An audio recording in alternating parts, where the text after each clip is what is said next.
Hi guys, welcome back to my YouTube channel. I hope you guys are doing well and happy new year. It's been a long overdue video because I kind of dropped off the map for a while there, but now I'm back and I'm excited to be back. And today's video is a very exciting video because in the year 2025 I read 61 books and these are my top 25 and I'm going to tell you all about them in one sentence and a little bit about my thoughts on them. So, yeah, let's go. You're gonna sense a little bit of a pattern here because I have read so many memoirs this year. I think I probably read 7 memoirs this year, and the first book I read in 2025 was a memoir. It was Everything I Know About Love by Dolly Alderton.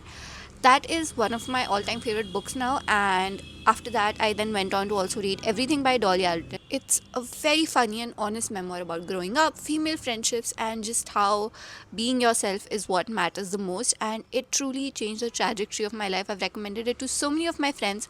All of them have loved it, and I think that needs to be your sign to pick it up in 2026. Another memoir I really loved was Crying in H Mart by Michelle Zauner, and I hadn't really heard about her from her music earlier to coming across her book because her book just kind of took on the internet by a storm, and it is such a beautiful exploration about how it's a beautiful exploration of a mother daughter relationship and how food was how her mother expressed love for her and how it was very tied into her identity formation. And even though her mother didn't exactly say that she loved her, but that is how she showed her love. Such a beautiful book. Cried my eyes out. 5 stars immediately. Then my next top read would be, and all of this is in no particular order. So the next book that I really loved this year was My Dark Vanessa by Kate Elizabeth Russell, and this is just one of those books that will just stay with you long after you've turned the final page. And I would really suggest you pick it up when you're in the right headspace, because after that also you won't be able to pick up a new book for some time, and it's just going to mess with your head for a really long time. It's a haunting novel about a teenage girl grappling with the long term impact of a relationship with her teacher, and that relationship is what she confused with love. It's disturbing, it's so impactful, it's so powerful, but it's just one of those books that I think needs to be on your 2026 reading list. Now, because I'm a hardcore romance girly at my core, the next book I read was 7 Days in June by Tia Williams. It's such a romantic and emotional love story. It's one of my favorite romance books I've read this year in terms of contemporary romance, and it's about two writers who are confronting their past pain over just like one unforgettable week. And they, throughout their writing journeys, their books have kind of been directed towards each other because they have had such a huge impact on each other. And it's just in a way that they're talking to each other, they're conversing with each other through their books. It's also not a very tropey books. If nowadays you've been feeling that romance books have started to feel a little too tropey, then 7 Days in June is perfect for you. Then I read another memoir. It was House of My Mother by Sherry Frankie, and this is a book that I randomly came across because I was watching a YouTube video and one of my favorite YouTubers talked about this book. Now, I had heard about the case that surrounded this book, but I hadn't really explored it in that much detail. But this is a very powerful memoir about surviving the abuse that came from growing up on the internet under a family vlogging YouTube channel. And the famous family vlog was called 8 Passengers. You may have heard about it. And this is the story of the eldest daughter, and she's reclaiming her freedom, her truth, and how she now has finally moved on and has finally healed in some way, and she's also now working on protecting child influencers in her state. Now, this next book is just so iconic. It's for those people who have been thinking that classic literature is very boring, it's very dense, it's not enjoyable, it can't be interesting. Then Rebecca by Daphne du Maurier is perfect for you. It's a haunting gothic classic, and I think now is also the perfect time to be reading it because it's just so cold and foggy out, and it's just the perfect time. So it's about a young bride who is overshadowed by her husband's mysterious first wife, and just like the dark secrets that surround their grand estate, it's just, you kind of feel like you're there with them. It's just one of those books that you need to read once in your life. So the next book I read is I'm Glad My Mom Died by Jeanette McCurdy. It's a very dark and funny, like comical memoir. It's so honest, and again, I did not know about Jeanette McCurdy until recently, and I did not know about her work from iCarly or any of the things that she did, but I only discovered her through her memoir. It's about surviving child stardom, an abusive mother, and just finally reclaiming your life for yourself and just getting out of the shackles that come when a parent is too involved in your life and becomes abusive and just try to use you to further their own agenda. Now you'll also see that one of her newest books slated to come out in January. I was lucky enough to get a proof of it. I'm going to talk about it a little later, but even that book ended up in my top 25 books of 2025. Her writing is just so, it's just, you can just she reels you in and you just can't stop reading, and that's just what Jeanette does, and she does it so well. The next book that I really enjoyed was Madonna in a Fur Coat, and it's just like one of those devastating classics that is just gonna make you feel all of the feels. And if you liked White Nights by Dostoevsky, then this is also one of those books that will deeply resonate with you. It's about a shy man, and it's just about how love can also be so life changing. And when you lose that love, and after all of the longing and the loneliness that comes after it, and just how you end up like navigating your way through that. Then I worked and read one of my favorite books of this year, Atmosphere by Taylor Jenkins Reid. Taylor Jenkins Reid is one of my all-time favorite authors, and I also had the privilege of working on a book when I was working at Penguin. And this is a queer love story. It's very emotional. It's very high stakes. It's about two female astronauts who are there at NASA, and they're reaching for space, and how they form their connections very unexpectedly. And the last few pages of this book, if they don't make you cry, come and just like talk to me. I don't know, then there must be something wrong with you, because they will without a doubt make you cry. And I truly just ugly cried and sobbed through the last few pages. It was so good, and I just cannot recommend it enough. If you take one book from this video, let it be Atmosphere, because it was just hands down my favorite book of the year. Another romance book that I really enjoyed this year was One Golden Summer by Carly Fortune. I have read two Carly Fortune books, and I've read and loved both of them. There are more Carly Fortune books out, but I haven't read them. But I've also heard mixed reviews of those. But the two that I have read, I really loved. So One Golden Summer is about how these two characters, they return to a life-changing summer, and their first love is all grown up, and they're just finally rediscovering themselves with each other. So this is again one of those contemporary romances that are just done so well. So I think this would also be one of my best romance book recommendations for this year. And like I mentioned, I love Dolly Alderton. She's one of my all-time favorite authors, and I read all four of her books this year, and this is the second one that made my top 25 list. It's Good Material by Dolly Alderton. It is a story about a guy navigating heartbreak, and usually we see books about heartbreak written from the female perspective. This is written from the man's perspective, and it's about heartbreak. It's about just like how there are always going to be two sides to any breakup, and towards the end you finally get the female's perspective to the breakup. And if you're somebody who's just like dealing with heartbreak, or just like want to read something about heartbreak that's a little different to what's usually out there, I think Good Material is a very good book for you. Again, a memoir. I think if you take a shot every time I say memoir, I think you'll be hammered by the end of the video. And the next memoir I read and loved was Know My Name by Chanel Miller. And Chanel Miller is like, I'm sure everybody already knows about her. It's a very powerful memoir about her reclaiming her identity, and this is her story of how she survived sexual assault, and how she finally found the courage and she found strength in raising her voice and sharing her own truth. Again, this is one of those books that just like made tears fall down my face while I was in the metro commuting to my job. Just tears in, so embarrassing, but I cried in the metro while reading Know My Name, and it was definitely worth it. And so I just think memoirs give you such a unique perspective into the lived realities of other people, and they just make you so much more empathetic. And if you want to read non-fiction but don't want to read like the kind of non-fiction that's out there in the market, memoirs are your best bet. The next book that I want to talk about is just one of those books that will again stay with you for a very long time after you've turned the final page, because every time you just think, okay, things are going smoothly, everything is fine, everything is going well, the author is just going to come back and hit you in the face. And the book I'm talking about is Lonely People Made by Shantan Ghosh, and this is again a book that I had the privilege of working on, and I truly love this book so much.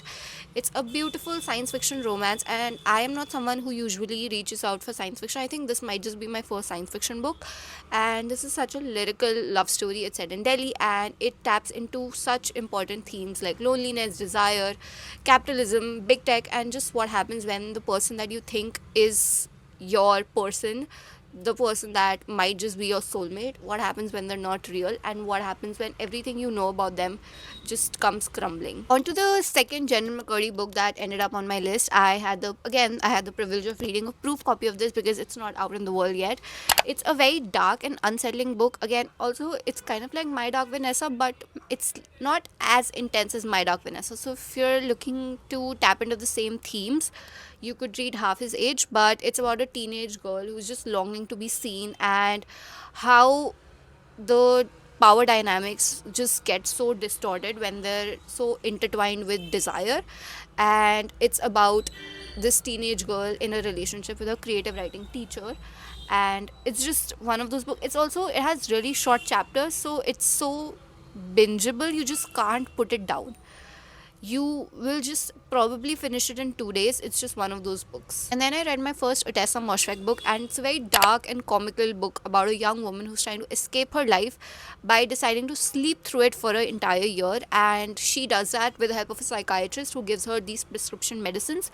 And it's a very weird book, but also it just really shows how emptiness can just like lead people down this way, and how modern emptiness and how modern loneliness can really impact a person's life, and just like even their day-to-day life on such a massive scale. The next book is for all of my people who are chronically online like myself, and whose lives are just intertwined with social media on such a huge level.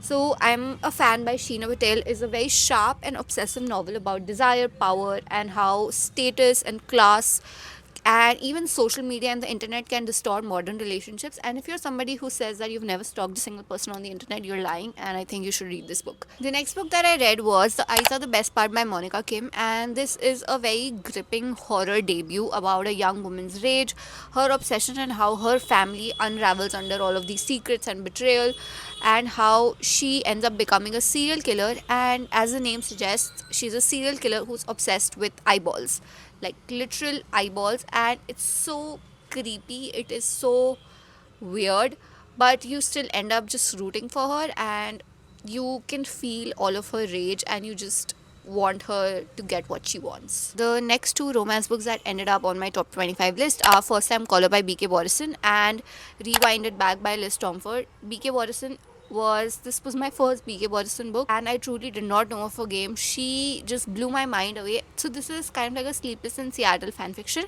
and it's about a jaded radio host and a single mother, and how they find love unexpectedly because of the single mother's daughter, and how they find their happily ever after with each other. And it's just so warm, it fills you up with such warmth, and I love this book. It was so good. And if you're looking for a romance book, contemporary romance book that will not feel like everything you've read in the past, I think First Time Caller is definitely perfect for it. Now, Rewinded Back is a sports romance. It's part of the Windy City series. This was the last book in the series, and it just like, because I love sports romance, I love found family, and because it was the last book in the series, it just made me so emotional because I love Liz Tomford's writing. Her characters are so like lovable, like you just really love the characters. The found family aspect of it is so wonderful, and this is about a childhood love being rekindled, and it's a second chance romance, and how what happens when your first crush ends up becoming your next door neighbor. And the next book I want to talk about is Simple Passion by Annie Ernaux, and this is a very intense and unflinching exploration of desire, obsession, and how a woman's life is just consumed by her forbidden romance, and how it just consumes her entire being, and she can't do anything else, she can't think about anything else, and how it's just so beautiful written. The prose is absolutely beautiful, and this was my first Annie Ernaux book, and I think I'm gonna read more of her. The next book that I want to talk about is Boy Parts by Eliza Clark, and this is such a provocative book about, again, about obsession, about sexuality, and the extremes of modern desire. It's kind of like what you would imagine if we invert the male gaze, and what would happen if women treat men the way men treat women. And it's so if you're looking for a book with just completely unlikable characters, there's not one single character in this book that you would like. This is it. It just, the characters will make your blood boil. Every single character is so unlikable.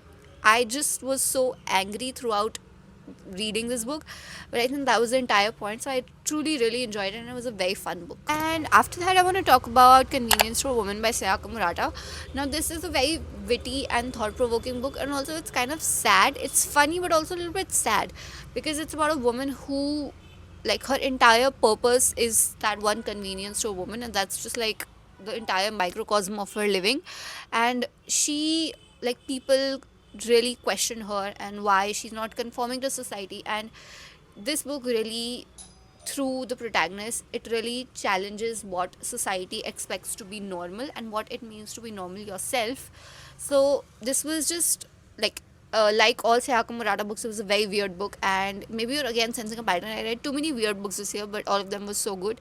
And yeah, I think you're also gonna really enjoy it, because it's just about her finding the beauty in everyday mundane things. Now the next book doesn't need any introduction at all. It's The Bell Jar by Sylvia Plath, and this is again a classic, and it's about a young woman who kind of unravels into this madness, and it's her mind just unraveling under the pressures of society, mental illness, and like societal expectations, and how it also is a scathing critique of how mental illness was treated in that time. And it was just like everything was just considered as hysteria. And yeah, you probably don't need further convincing if you are looking to start with Sylvia Plath. Bell Jar is amazing. The next Taylor Jenkins Reid book that I really really loved was Malibu Rising, and it's a very emotional and fast-paced book. Most Taylor Jenkins Reid books are very very fast-paced, and it's about this family of a very famous pop icon, and the man, like the father, leaves to become a rock star. And again, you know, the it's a cliche, you know how it ends up. And it's about how the fame, the secrets, and all of that unravel throughout one night. So the book is just set in one day, and how that one night just changes everything, and how this family, like the siblings, come together in the face of all of that is happening. Last but not the least, I want to talk about The Vegetarian by Han Kang, and this is about how a woman's radical choice. So basically, what happens is she decides to stop eating meat, which is something that's unheard of in Korean culture, and all of the violence that comes after she stops eating meat, and her struggle to just reclaim her autonomy and over her body, over her mind, and again how she descends into madness after she is unable to do that because society doesn't give her the space to do that. So these are my 25 books from 2025 out of the 61 books that I read. Oh, wait, I forgot to mention Heart the Lover by Lily King. I finished reading this on the last day of the year, which is why it's probably not on this list, because I made this list like a few days ago. And Heart the Lover was again so good. It was just so heartwarming but also heartbreaking at the same time. It's about how these three people meet at university, and how their lives are so intertwined, and how that young love can really carry on, and what happens when that young love from your past comes up into the present, when you have a husband, you have a life of your own. And it's a beautiful ode to literature and like friendship, like love, and just the nostalgia of the past. And yeah, that's it for my video. I hope you guys liked it, and I hope you guys found some good recommendations from this video. And if you have already read some of these, let me know in the comments how you like them, and like, share, comment, subscribe, all of that jazz. And yeah, I'll see you in my next video, and bye.